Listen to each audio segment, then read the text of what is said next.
Hi, I'm John Pruzanski, and welcome to the Health Balance Project. My aim is to make sense of today's confusing world of health advice.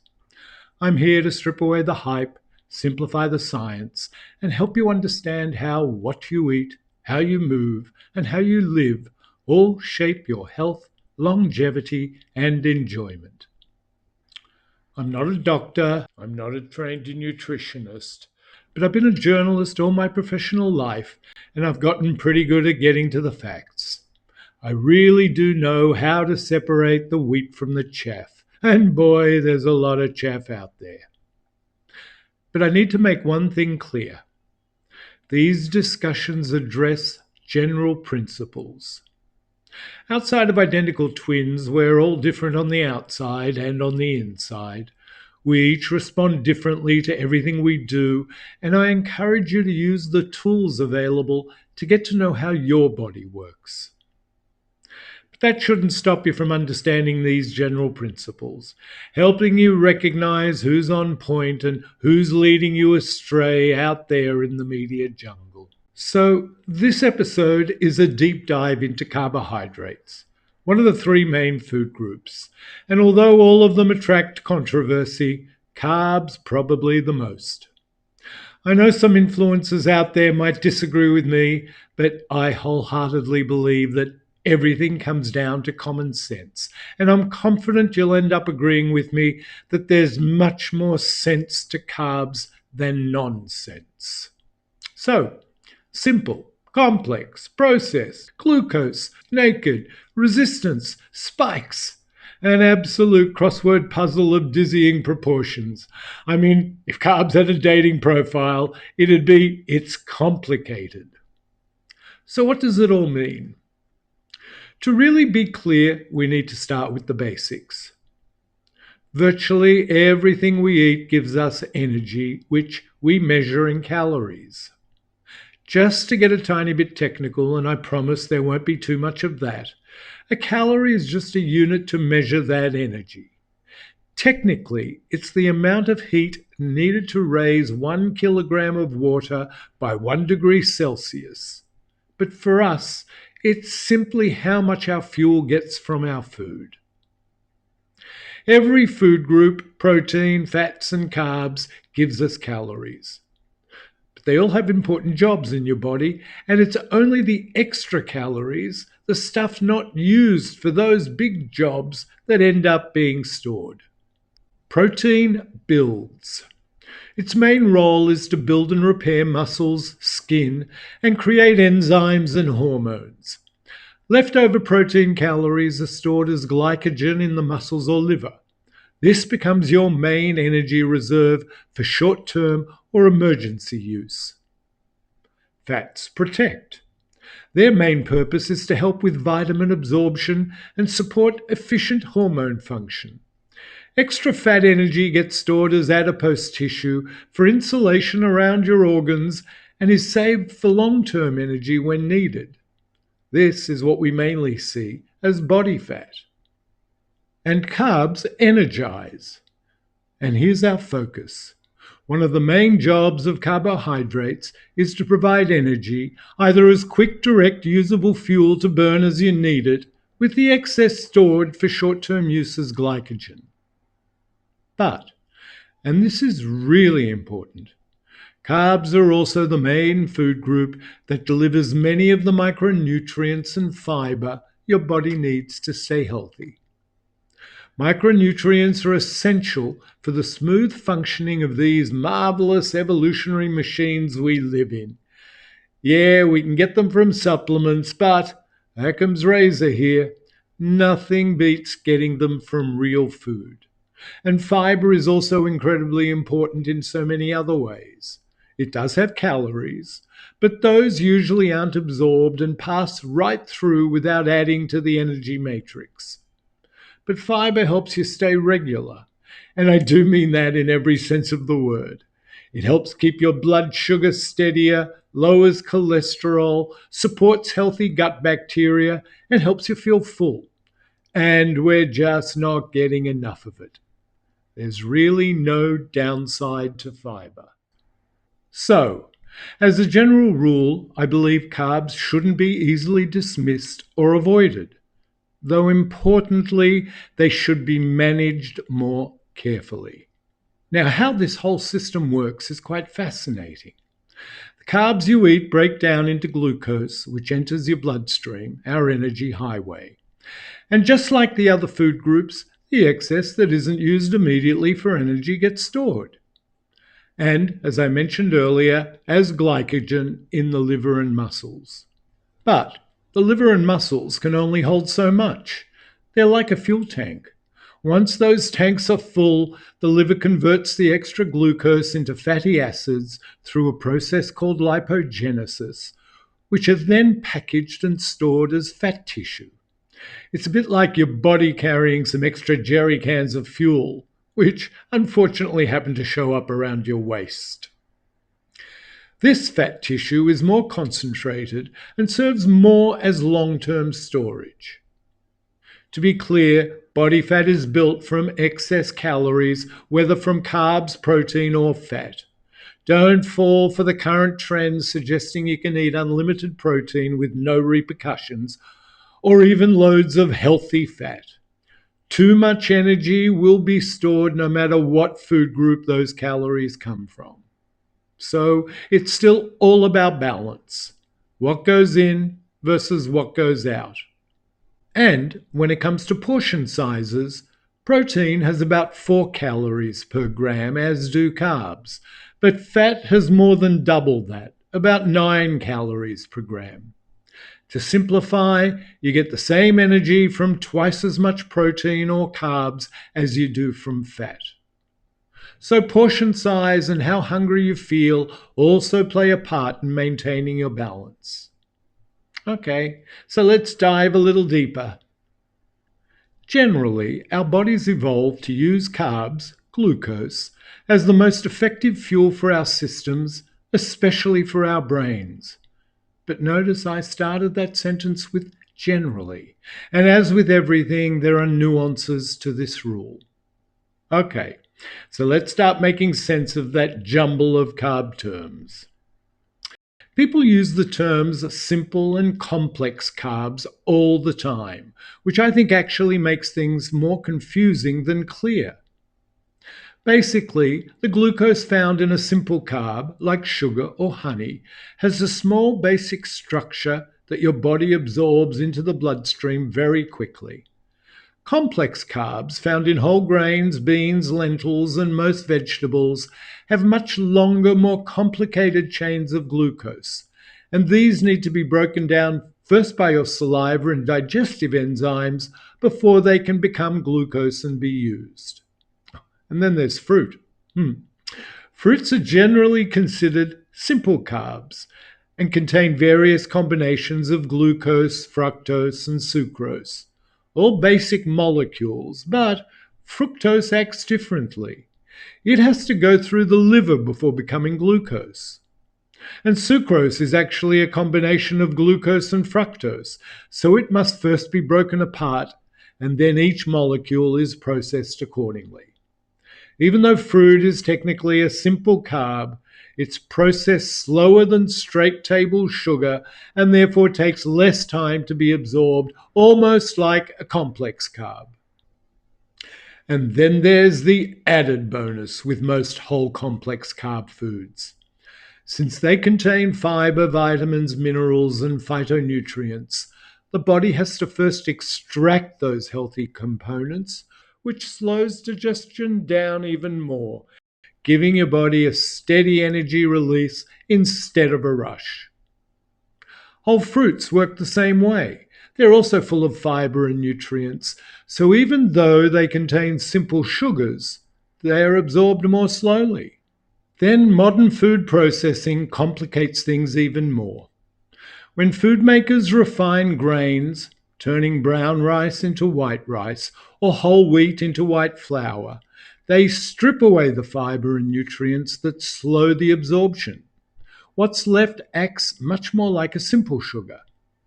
Same thing happens when fruit is turned into juice. Removing the fiber speeds up the energy release dramatically. So, to make this easier, I'd like us to stop talking about simple and complex carbs as if they were just black and white. From now on, let's think in terms of simple carb packages and complex carb packages. Simple packages include sugars and honey, but also processed foods like white bread, white rice, and fruit juice.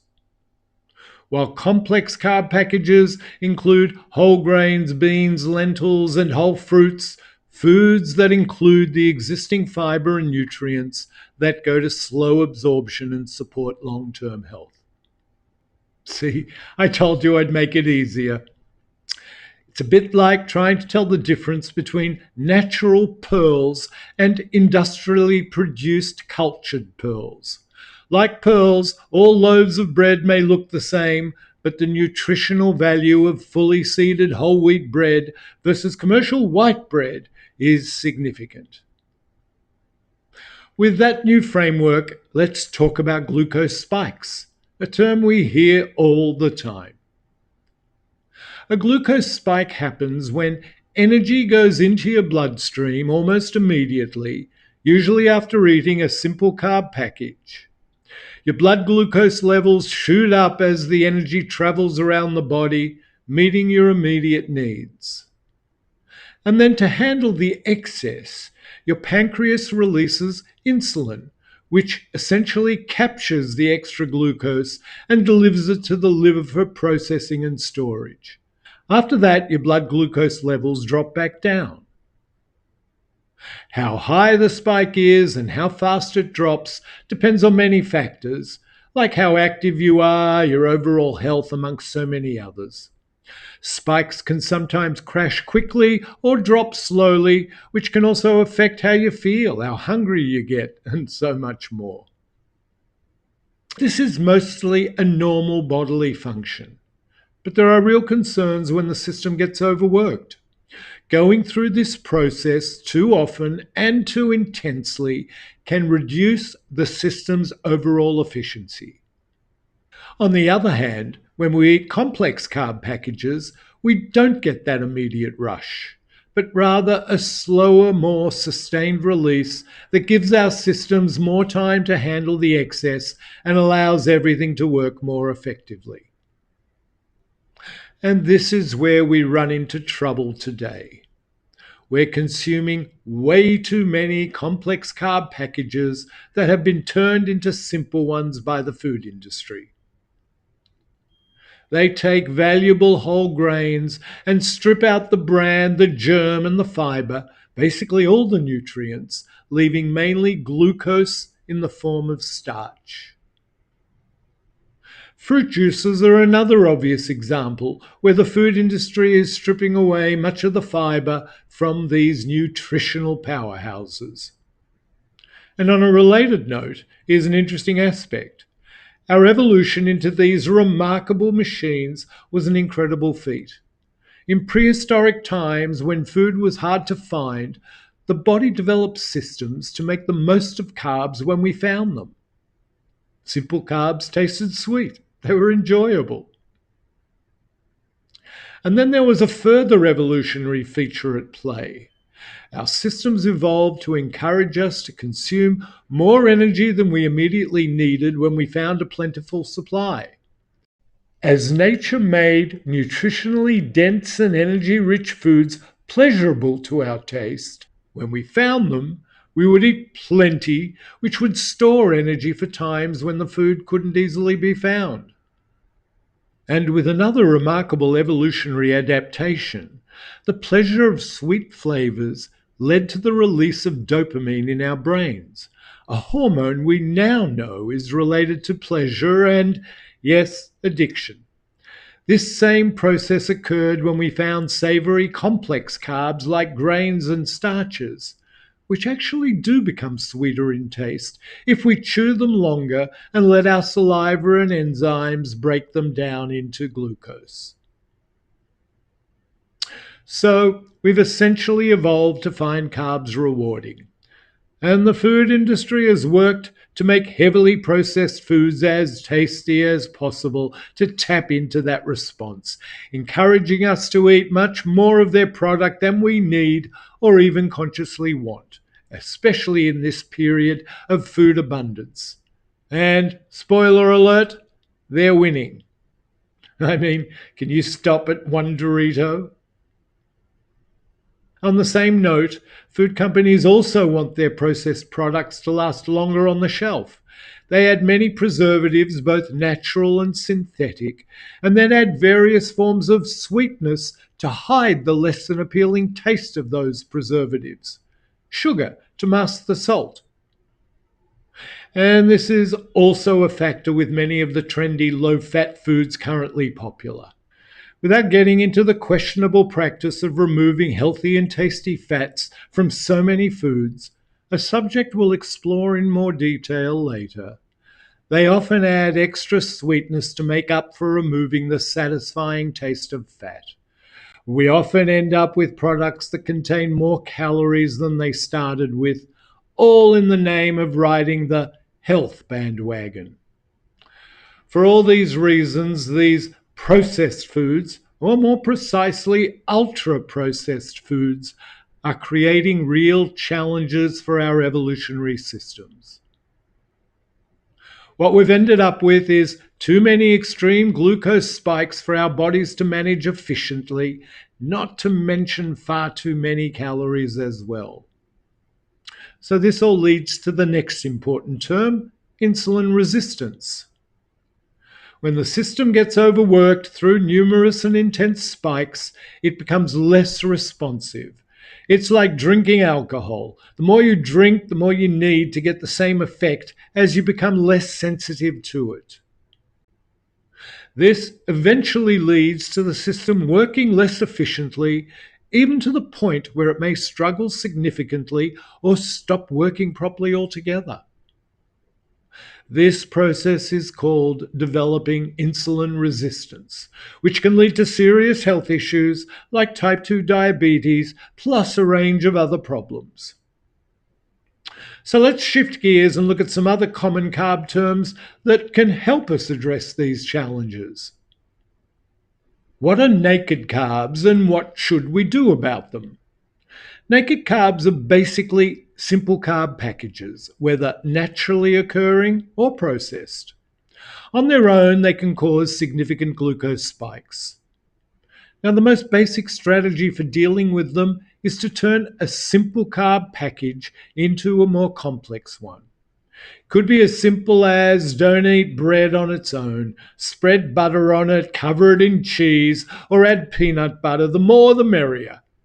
This is simply about adding protein, fats, and or more fiber to the carb to, slow down its absorption. So basically, take that carb and dress it up.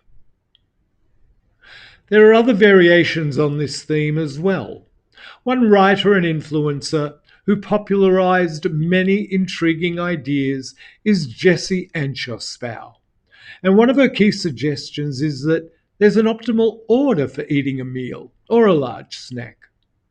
Start with the fiber, follow it with protein and healthy fats, and then have your carbs last. The idea is that beginning with the other food groups helps coach your digestive system, which obviously slows down its ability to absorb the glucose. It enters the bloodstream more slowly and reduces the spike. Now, let me introduce some other terms that not only further clarify the concept, but are also part of a highly respected official method for dealing with it, and can take out some of the guesswork. Every food group has been classified with its glycemic index, GI. This is a standardized measure of how fast that carbohydrate turns into glucose in your bloodstream. High GI foods release glucose quickly, like white bread or juice, and low GI foods like whole grains, oats, or lentils release it more slowly and steadily. There are several accredited databases that list the GI for foods that follow strict international ISO standards. The University of Sydney's Glycemic Index Research Service, and you'll never guess what its nickname is, Sugars, with an I, became the world leader in testing. It applies the established global standards for how GI is measured, runs rigorous human trials, and publishes the data and manages the official database at glycemicindex.com, a link which I'll leave below. And that's the gold standard. Independent testing, not just industry estimates. Now, having that kind of international standard becomes even more valuable when you consider that trying to figure out how a food will affect your blood sugar from its label alone is nearly impossible. Regulators actually allow food labels to legally be off by about 20% plus or minus, which means up to a 40% difference from what's printed. I'm all for reading labels. It's great to know the contents of the package. I especially don't eat very much that have lots of numbers. But when it comes to exact amounts, treat them as rough approximations. The GI, in contrast, is based on how real people's blood sugar actually responds. It's one of the few nutritional numbers that reflects what truly happens inside your body, not just what's on paper or the packaging. And then there's glycemic load, GL, which adds another piece to the puzzle. GI shows how fast glucose appears in your blood, and GL adjusts that number based on the actual amount of carbs in a normal serving. It considers both the food type and a standard portion size, which can change the whole picture dramatically. Take watermelon, for example. It has a high GI, it's basically sugar and water, but a standard serving has low GL because, it's mostly water. White rice, as you might expect, has both a high GI and a high GL. And when you use both numbers together, you get a more realistic picture. Low GI and low GL foods, like the whole grains, beans, vegetables, and fruit, tend to digest slowly, release glucose evenly, and come with the fiber, vitamins, and minerals. High GI and GL foods are usually refined and stripped of their natural and beneficial structure, and they'll hit your systems fast. So now we have some science backing up what common sense already suggests in most cases. And this also reinforces the important point that the closer a food is to its natural form, the better it works in your body. Let me add that this whole discussion about glucose spikes so far has only focused on what's going in. But spikes can also be somewhat managed by looking at what goes out. Many people, including Jessie, also recommend managing spikes through light exercise after eating carbs. She and others suggest things like simple leg lifts, but there's actually more general agreement that going for a walk makes even more sense, moving many more body parts simultaneously. And if you time it well, this can significantly minimize the coming spike or quickly reduce one that's already in process. You're immediately burning more calories right after they enter your system and using more of that glucose. So please recognize this distinction. Yes, you want to reduce or avoid glucose spikes as much as possible, but notice that avoiding them by changing your eating order is very different from avoiding them by burning off some of the excess energy. With the eating order method, you're still taking all that energy into your system. And even though you minimize the spike, if that energy is more than your body needs, it will upset your overall balance and get stored in places you might not want.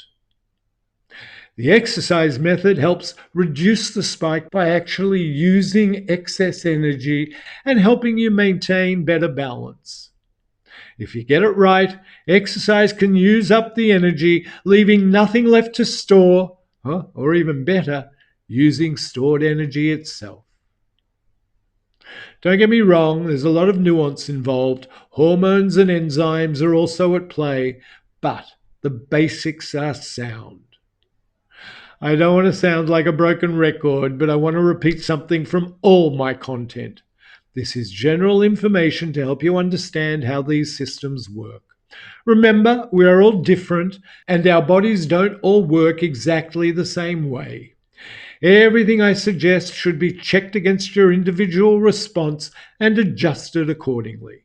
Yeah, we're made of different stuff. Our metabolisms and microbiomes differ, and it's worth noting that we can actually change how those systems work. We can add different bacteria to our microbiome or focus on different supplements and nutrients to change how we individually process food, which means we should check in on ourselves somewhat regularly. Yes, use some of the great technology available today to see how your system works. Yet there is still debate about what percentage of our energy should come from carbs, which carbs to eat or avoid, and what time of day they work best or worst. In current media discussions, there's a lot of talk about ketones and keto diets, which I think are generally more relevant for people dealing with existing health conditions, like type 2 diabetes. Yes, I've had my own experience with keto, but I don't believe it should be a permanent lifestyle. People on long term keto diets may be missing the essential nutrients necessary. The whole discussion about diets versus lifestyle needs its own dedicated exploration. But for now, I'll just say that in my opinion, diets only have limited merit. We should always be focusing on sustainable lifestyle choices instead. This is also where the discussion about total and net carbs should come up. For most people focusing on whole foods and general health, this distinction is less critical, though it can matter for specific medical conditions or therapeutic approaches. As I've mentioned, since food labels can be quite inaccurate anyway, I'd suggest not getting too caught up in these calculations unless you're working with a healthcare provider on a specific protocol. Then there are the topics like fasting and intermittent fasting, shrinking your eating window, and the complex concept of autophagy. These are also separate discussions that, yes, I believe have some real merit. A Nobel Prize was awarded for research in this area, but they shouldn't confuse the basic understanding of carbs' role in staying healthy. Within this general overview, the consensus is that carbs are an essential part of your enduring health. Yes, energy for daily use can come from glucose, glycogen, or ketones, and many people debate the pros and cons of the varying sources. Understanding when our bodies should use their glycogen stores is important, especially for athletes. But that's a whole topic called metabolic flexibility that we can explore later. Everything still comes back to the basic understanding that some level of carbs and glucose needs to stay in the equation. Okay, so yeah, I absolutely believe we need carbs, but how much? Most major nutrition guidelines, including the WHO, the US Dietary Guidelines, and Australia's National Health and Medical Research Council, recommend that carbs should make up 45 to 65% of total daily calories. According to this, if you eat 2,000 calories a day, roughly 900 to 1,300 calories should come from carbs. Yes, it's a wide range, but it should allow for flexibility based on your activity levels, your metabolic health. People with insulin resistance or diabetes may need less, your diet style, your culture, and your life stage. For those following the newer media debates, these numbers might sound quite high, but in my opinion, I think these recommendations are reasonably sound. Personally, I'm at a much lower end, largely because at this stage of my life, I need to focus more on protein, since muscle mass is harder to maintain. But still, a substantial proportion of carbs is still essential for me for that one critical reason I can't overstate enough. Most of the vitamins, minerals, phytonutrients, and antioxidants we rely on come packaged with these carbs. we need, and say it with me, complex carb packages. And let's not forget the fiber. Please recognize there isn't any significant fiber in meat, fish, eggs, or dairy. There is no fiber in pure fats. By definition, fiber only comes from plant-based carb foods because it comes from plant cell walls. It simply doesn't exist in meaningful amounts in animal-based foods. So although carbs have been demonized, I hope I've made the case that this nutrient and energy-rich food group is important for our overall health. I probably don't need to point this out again, but I will anyway, as that with all food, but especially carbs, the quality of the food is more important than the quantity. A diet where 50% of your calories come from carbs like fruits, veg, lentils, and oats, with all the nutrients they deliver, is metabolically very different from one that's 50% white bread and soda, basically sugar only. Occam's razor, common sense. And I like to say that when I go to the supermarket, I stick to the perimeter and avoid the middle aisles. I'll generally skip anything that comes in cardboard or cellophane. So, to wrap up, here are my main takeaways. All the food groups, and that definitely includes carbs, are important for your health. Choose quality carbs that provide essential nutrients for your well-being and avoid empty processed carbs. Though necessary, carbs still need to be managed thoughtfully. There's good data and technology out there, use it. And finally, like anything with food, you need to consider both what goes in and what goes out to find your best balance. From my own experience, I went from avoiding carbs to appreciating them muchly. Essentially, I learned to tune out the noise from influencers and industry that just makes things more confusing. Yes, quality matters, portions matter, to the point where I don't forbid myself from eating almost anything. I just learned to recognize that what society has led us to think of as everyday staples, I now see as occasional or very occasional treats. It's essential to remember we all have to do what we can, not try to do what we can't. So keep a healthy balance and stay well.